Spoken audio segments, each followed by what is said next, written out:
10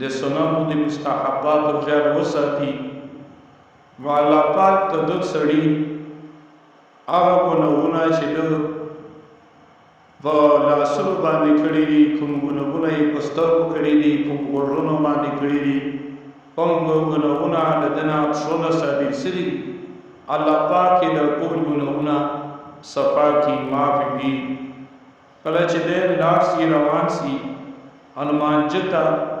او د لمانځه په ارادې باندې جومات طرف ته قدم اخلي، په هر قدم باندې الله پاک دته نیکی لیکي او الله پاک په هر قدم باندې یو ګناه میټاو کوي. نو لمونځ دومره لوی اهم عبادت ته چې کوم یو سړی اکثره طریقې سره او 10 وکړي د اوداسه په وجه باندې الله پاک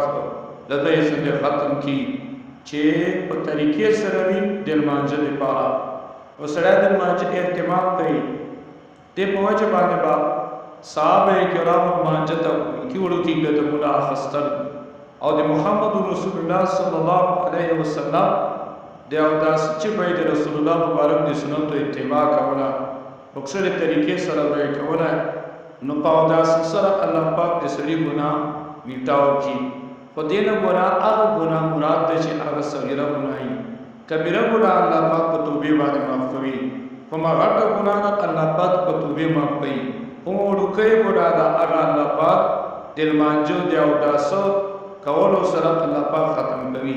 په دې وجه باندې په کومو خلقو ته الله پاک کشف ورکړی او سړی مې کشف کړو هغه به د ګناهونه لیدل. امام ابو حنیفه رحمة الله علیه مطالعه راځي چې دته به دا پته لګېدله الله پاک دته کشف ورکړی د اوداسه اوبو چا په ده باندې تېرېستی دی چا ولې نو دته به الله پاک دا کشف ورکړی نو دته به معلومات کېدل چې د بنده نه دا ګناه صادره سوې ده. الله پاک دې موږ او تاسو ته توفیق رانصیب کړي چې موږ او تاسو د لمانځه اهتمام وکړو، لمونځ په کومې طریقې باندې وکړو او د لمانځه دپاره کوم مخکې شرایط دي چې هغه اودس ته سړی د لمانځه هغه اهتمام کوي، لمونځ په ښکلې طریقې سره کوي. د محمد رسول الله صلی الله علیه وسلم په طریقه علیه الصلاة والسلام کوم سنت طریقې دي هغه د سړی اختیاروي نو الله پاک په دې سره د سړي ګناهونه معاف کوي. الله پاک د لمانځه اهتمام د لمانځه د خشوع وضو او په ښکلې طریقې سره بیا خاص کر په جمع سره د لمانځه د ادایګي توفیق رانصیب کړي.